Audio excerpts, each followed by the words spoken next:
Hello प्यारे दोस्तों, आपका स्वागत है अपने इस चैनल टॉपर फिजन क्लासेस में। दोस्तों देखिए, आज हम आपको बताने वाले हैं जो मेंसुरेशन का कुछ सूत्र होता है, वो ज़्यादातर बहुत आपका उपयोग में आता है। ठीक है, चलिए देखिए तक।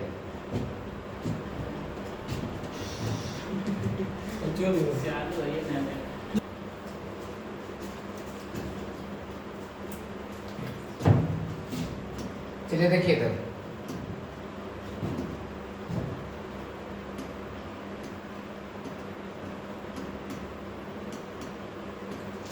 क्षेत्रफल और एक होता है आयतन। ये दोनों में क्या संबंध होता है दिखाते हैं। जैसे क्षेत्रफल अगर निकालना चाहते हैं ना किसी भी चीज का, तो आपको उसके लंबाई और चौड़ाई में गुणा करना पड़ेगा, मतलब दो विमाओं को गुणा करना पड़ेगा।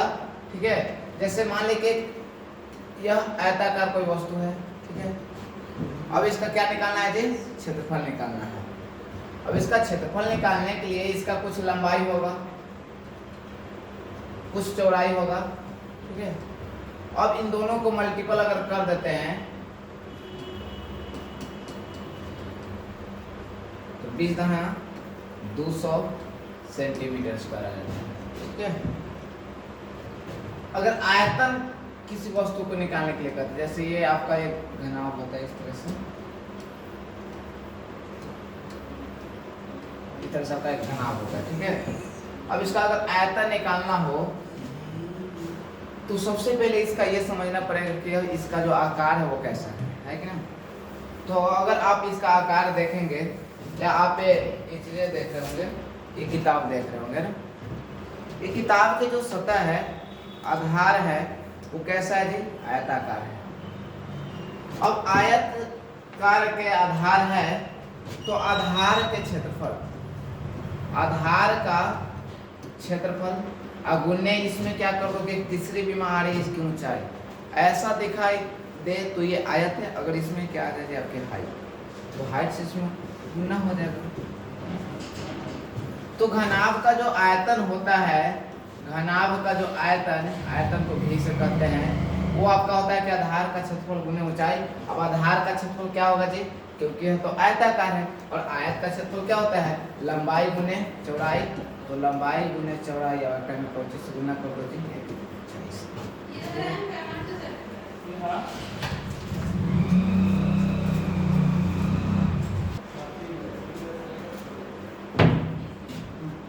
तो आधार का क्षेत्रफल गुने ऊंचाई अगर कर देंगे तो क्या आ गया जी? आपका आयतन आ गया। अब जो आयतन आता है, कुछ लोग कंफ्यूज होते हैं कि भाई आयतन का जो मात्रक होता है, जैसे यहाँ पर ये सेंटीमीटर गुने सेंटीमीटर किया, तो सेंटीमीटर क्या आ गया? स्क्वायर आ गया, क्योंकि पावर 1 और 1 जुट कर कितना हो गया? 2 हो गया। इसको हम बोलते हैं सेंटीमीटर स्क्वायर बोलते हैं। जब पावर 2 रहे उसको क्या कहते हैं जी? स्क्वायर कहते हैं। और यहाँ पर जब लंबाई गुने चौड़ाई गुने ऊंचाई हो रहा है, तो ये भी सेंटीमीटर में होगा, ये भी सेंटीमीटर में, ये भी सेंटीमीटर में। तो गुना होकर के जो आपका आयतन आएगा, वो आपका आएगा क्या जी? सेंटीमीटर क्यूब में, मतलब घन में आयतन आएगा। मीटर क्यूब में भी दे सकता है, डेसीमीटर क्यूब में भी दे सकता है। क्यूब क्या बोल रहे हैं हम? क्यूब, है ना, क्यूब। तो आयतन का यही सूत्र होता है, घनाभ के आयतन का ये होता है। और इसका क्या होता है ना कि 6 गो सतह होता है। कितने सतह होते हैं जी? 6 गो। तो अगर 6 सतहों का अगर पूर्ण संपूर्ण पृष्ठीय क्षेत्रफल अगर ज्ञात करें घनाभ का, तो 6 है ना, 6 गो के है, तो हम क्या करेंगे कि एक के पहले निकाल लेंगे क्षेत्रफल। तो अगर ए के क्षेत्रफल निकालेंगे तो आपका क्या होगा? लंबाई गुने चौड़ाई, फिर उसके नीचे भी होगा लंबाई और चौड़ाई होगा कि ना। तो इस तरह से आपका कर करके आपका जो टोटल सरफेस एरिया होता है घनाभ का, वो होता है 2 इंटू लंबाई। ऐसे देखिए होता ये है, क्योंकि सब सतह आपस में बराबर है, 6 सतह है इसमें, है ना। यहाँ पर क्या है कि 6 सतह है। ठीक है, यहाँ पर 6 सतह है, 1 सतह, 2 सतह, है ना, 3 सतह, 4 सतह, है ना, 1 2 3 4। ठीक है, 1 2 इधर आगे और एक पीछे, 2, है ना। अब देखिए 3 4 5 6, टोटल इसमें 6 सतह होते हैं। और इस सतह का अगर देखें तो ये लंबाई और ये क्या हो गया? चौड़ाई। तो आपका हो गया लंबाई और चौड़ाई हो गया, लंबाई गुने चौड़ाई इसका क्षेत्रफल हो गया। तो अब नीचे भी है इसका, है कि ना, इसका क्या है जी, नीचे भी लंबाई और चौड़ाई है। तो 2 हो गया लंबाई चौड़ाई, फिर 2 क्या हो जाएगा जी, 2 देखिए ये आपका क्या है, चौड़ाई है और ये क्या है, ऊंचाई है। तो 2 चौड़ाई गुना ऊंचाई हो जाएगा। और ये वाला देखिए, ये हो गया ये वाला क्या है ना, ये क्या हो गया आपका, ये आपका इसको हमने ले लिया कि चौड़ाई और ऊंचाई, और ये वाला क्या कर लेंगे तो L और ऊपर क्या है H है ना, L और H। तो दोनों दो सब में से अगर कॉमन ले लेंगे तो LB plus BH plus HL या LH भी कह सकते हैं ना, आगे पीछे से क्या होंगे।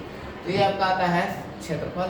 अगर CA से का बात करें तो 4 गो क्या होता है, 4 दीवारों का क्षेत्रफल, ये और ये है ना, ये 4 दीवारों का क्षेत्रफल है ना, वक्र पृष्ठीय क्षेत्रफल भी कहते हैं, है ना। जैसे घर को पेंट करते हैं तो 4 दीवारों करते हैं, ऊपर भी करते हैं, लेकिन ऊपर वालों को यहाँ पर नहीं गिना जा रहा है। या तो बाहर से आ जाइए, बाहर से जब हम लोग पेंट करते हैं तो 4 दीवारों करते हैं, तो 4 दीवारों का क्षेत्रफल जो होता है वो होता है आपका K 2 × L plus B × H, 2 × L plus B × H। ये रटने वाली चीज़ें नहीं है, आप देखेंगे तो आपका क्या हो जाएगा कि ये हो गया आपका B हो गया, एक हो गया H हो गया, ये L है, एक हो H है। तो आप कह सकते हैं कि LH LH फिर कुछ इधर भी LH, तो 2 को LH हो गया। इधर देखिए, इधर ये B है और ये H है, 2 को BH हो गया। यह दोनों में से हम 2 कॉमन ले लिए हैं, तब कुछ बच गया जी, L एक में बच गया, एक में B बच गया, और H भी कॉमन ले लिए, तो इस तरह से हमने लिख दिया, ठीक है।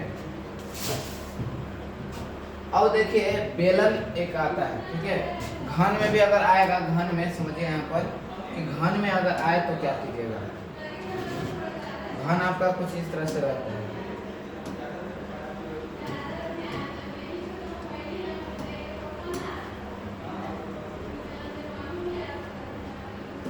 ये घन है, और इसमें अगर इसका भी देखेंगे तो इसका भी होता है कि लंबाई गुने चौड़ाई गुने ऊंचाई।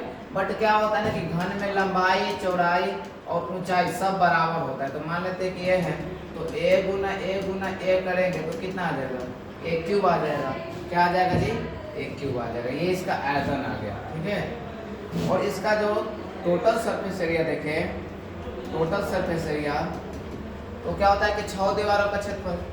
तो एक दीवार आप देख रहे हैं तो इस तरह से वर्ग के आकार के, और वर्ग का क्षेत्रफल क्या होता है a²। इसका भी क्षेत्रफल अगर देखिएगा तो क्या होगा कि a लंबाई और चौड़ाई को क्या कर देते हैं, मल्टीपल कर देते हैं। क्या कर देते हैं जी, लंबाई और चौड़ाई को मल्टीपल कर देते हैं। तो हमने यहाँ पर देखा कि एक सतह का जो क्षेत्रफल है वो a गुना a करके मतलब a² है, और इस तरह के 4 दीवार है ना। जब रूम को बाहरी से पेंट कर रहे हैं तो कितने दीवार हो गए, 4 दीवार हो गए। अब चारों दीवारों का क्षेत्रफल अगर हमने जोड़ दिया तो क्या आ जाएगा जी, 4a²। क्या आ जाएगा जी, 4 को a² plus a² plus a², इस तरह से करके क्या हो जाएगा जी, 4a²। लेकिन ये तो CA से हो गया, क्या हो गया, CA से। लेकिन अगर TA से की बात करें, 6 दीवारों का क्षेत्रफल, 6 दीवारों के, तो 6 को a², ऊपर और नीचे वाला भी जुट गया है कि ना, ऊपर और नीचे वाला जुट गया।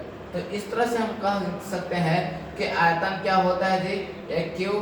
CA से क्या होता है 4a², TA से क्या होता है जी 6a²। TA से का मतलब होता है संपूर्ण पृष्ठीय क्षेत्रफल, इसको बोलते हैं वक्र पृष्ठीय क्षेत्रफल, या तो बोलते हैं पार्श्व पृष्ठीय क्षेत्रफल। क्या बोलते हैं जी, पार्श्व पृष्ठीय क्षेत्रफल। चलिए आगे देखिए इसका। अब हमने आगे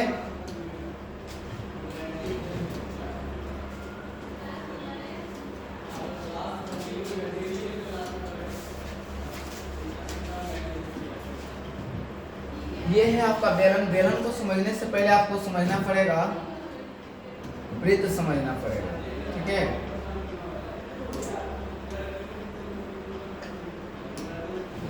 अब वृत्त में समझिए यहाँ पर कि वृत्त का ये क्या होता है कि सेंटर होता है, वृत्त का यहाँ पर क्या होता है कि सेंटर होता है, और ये क्या होता है जी रेडियस होता है। वृत्त में एक ही चीज है ना, आपका क्या है कि रेडियस है, क्या है, रेडियस है। और ये जो आपका घुमा हुआ है, ये कर्व लाइन को हम लोग बोलते हैं परिधि बोलते हैं। ये R से क्या होता है कि त्रिज्या होते हैं, और इंग्लिश में कहते हैं इसको रेडियस। क्या कहते हैं जी? रेडियस। ठीक है। अब देखिए इसका जो क्षेत्रफल होता है वृत्त का जो क्षेत्रफल होता है वो होता है पाई आर स्क्वायर। क्या होता है जी? पाई आर स्क्वायर।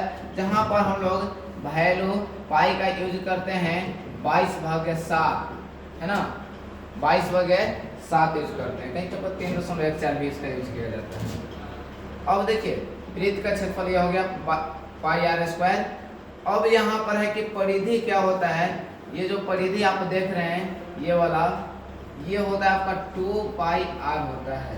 क्या होता है जी? 2 पाई आर होता है। और व्यास क्या होता है जी? व्यास को हम लोग कहते हैं ये वाला, है ना, यहाँ से यहाँ तक, तो ये भी आर और ये भी आर और कितना हो गया? 2r हो गया। तो व्यास होता है 2r। ये वृत्त के बारे में हमने देखा। अब यहाँ पर आएगा कि वृत्त के क्षेत्रफल के बारे में, वृत्त के आयतन के बारे में। तो आयतन किसी भी चीज का अगर निकालने के लिए है तो उसका क्या करेंगे जी? उसका क्या करेंगे कि आधार के क्षेत्रफल में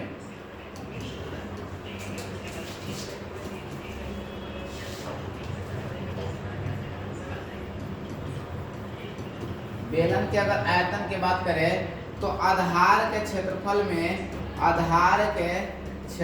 में अगर किससे गुना कर दे जी? ऊंचाई से गुना कर दे। किससे गुना कर दे? ऊंचाई से गुना कर दे। अब आधार का क्षेत्रफल क्या होता है? आधार तो है वृत्ताकार, अब वृत्त का क्षेत्रफल क्या होता है जी? पाई आर स्क्वायर होता है। इतना तो सबको पता होगा। आप अगर 9th 10th में पढ़ रहे हैं तो सबको पता होना चाहिए कि भाई वृत्त का क्षेत्रफल क्या होता है? पाई आर स्क्वायर। क्योंकि इसका आधार कैसा है?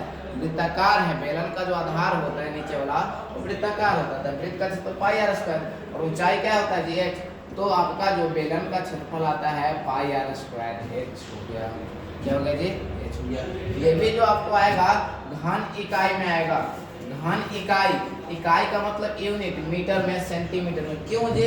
क्योंकि जैसे r है, r जैसे मान लीजिए 5 सेंटीमीटर, तो सेंटीमीटर का स्क्वायर और ये भी सेंटीमीटर, गुना हो गया तो 2 और 1 कितना हो जाएगा? 3। और 3 को ही तो हम लोग घन बोलते हैं। 3 को ही पावर में अगर रहे तो घन बोलते हैं। क्या बोलते हैं जी? घन। तो ये हो गया बेलन के आयतन। अगर हम बात करें यहाँ पर कि बेलन का CS से कर्व सरफेस एरिया निकालने के लिए, CS का मतलब ये वाला होता है ना, ये, ठीक है, ऐसे ऐसे जैसे हम लोग करते हैं, ठीक है। तो CS का मतलब होता है ये वाला। अब इसका अगर निकालना है तो अगर आप इसको खोल दीजिएगा, अगर आप इसको क्या करिएगा जी? खोलिएगा तो कुछ इस तरह से आपका बन जाएगा। आप देखिए हम यहाँ पर दिखा रहे हैं, जैसे ये क्या है जी? आपका एक आयत है। क्या है जी? आयत है। अब हमने इसको क्या किया जी कि इसको ऐसे ही फोल्ड कर दिए, ठीक है, इसको इस तरह से फोल्ड कर दिए। अब देखिए तो ये क्या बन गया जी? बेलन बन गया। क्या बन गया? बेलन। आप देख सकते हैं। तो बेलन में ये तो आपका ऊंचाई था, ये चलो भाई h है, और इसी को मोड़ करके ये लंबैया था, लंबैया को मोड़े तो हमने देखे तो भाई एक परिधि बन गया। क्या बन गया जी? परिधि। और परिधि का सूत्र क्या होता है जी?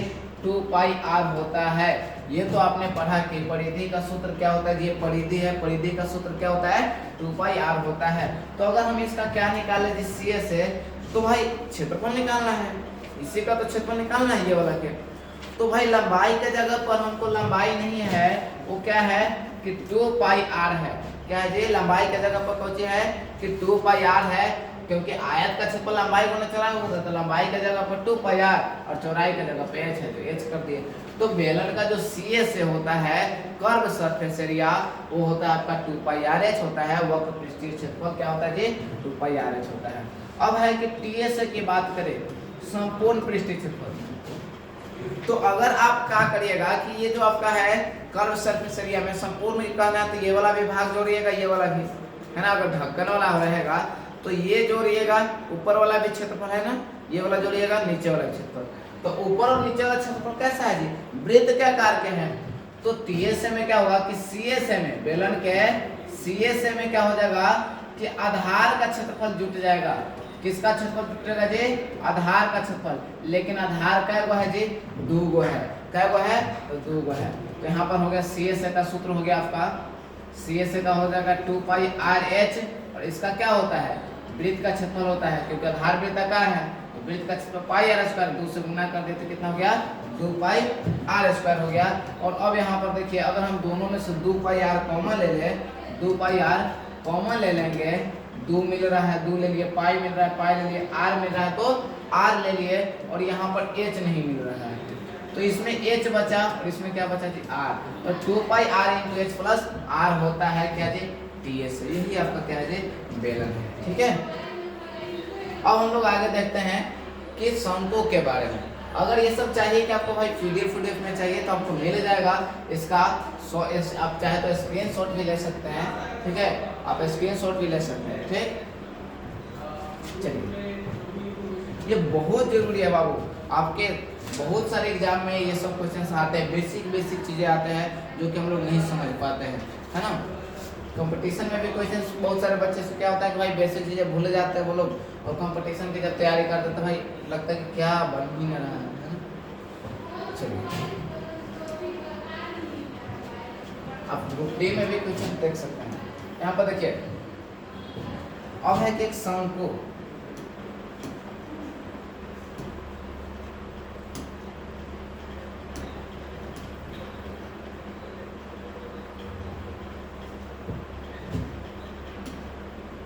शंकु की ये क्या होता है जी एल होता है, तिरछी ऊंचाई है। ये आपका क्या होता है कि एच होता है, और ये क्या है आपका आर है। इसका भी आधार अगर देखिएगा तो वृत्ताकार है। कैसा है जी वृत्ताकार है।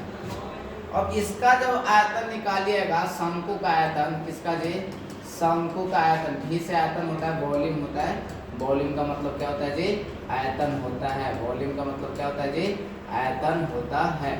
तो अगर इसका आयतन देखेगा तो इसके भी आधार का क्षेत्रफल में, आधार का क्षेत्रफल वृत्ताकार है तो पाई आर स्क्वायर, और ऊंचाई से गुना कर दो एक से। लेकिन इसमें क्या लगा देना कि 1/3 लगा देना, बस इतना याद है ना। जो बेलन का आयतन होता है ओकरा में 3 से भागा कर दोगे तो क्या आ जाएगा जी शंकु का आयतन आ जाएगा। ठीक है, अब देखिए इसका सी ए से क्या होता है और टी ए से क्या होता है। तो सी ए से क्या होता है जी कि पाई आर, और ये तिरछी ऊंचाई एल हो गया, और टी ए से क्या होता है कि पाई आर एल, है ना। तो सी ए से में हम लोग क्या जोड़ते हैं, सी ए से में नीचे वाला भी आधार का क्षेत्रफल जोड़ देंगे तो पाई आर स्क्वायर जुटेगा, क्योंकि आधार का क्षेत्रफल पाई आर स्क्वायर है। पाई आर अगर कॉमन ले लिए तो एल प्लस क्या हो गया जी आर हो गया। इसमें एल बचा, इसमें क्या बचा आर हो गया। तो ये आपका आ गया टी एस है, ये आपका क्या है जी सी एस है। अब यहाँ पर ये समझिए थोड़ा सा कि अगर एल और एच कहीं निकालने के लिए दे देगा तो एल का जो सूत्र है, आप एल देखिएगा तो देख रहे हैं कि इस तरह से समकोण त्रिभुज बना रहा है, ये एल है। और इसको हम लोग क्या कहते हैं जी कर्ण, और कर्ण का सूत्र क्या होता है जी कि लंब का स्क्वायर और प्लस आधार का स्क्वायर को रूट में रख दो। तो भाई लंब क्या है एच है, आधार क्या है आर है, तो H square plus R square हो गया। कहीं कहीं अगर एच निकालना हो, कहीं कहीं एच निकालना हो तो एच के लिए क्या करिएगा कि बड़का तो एल है तो एल में से आर घटा लीजिएगा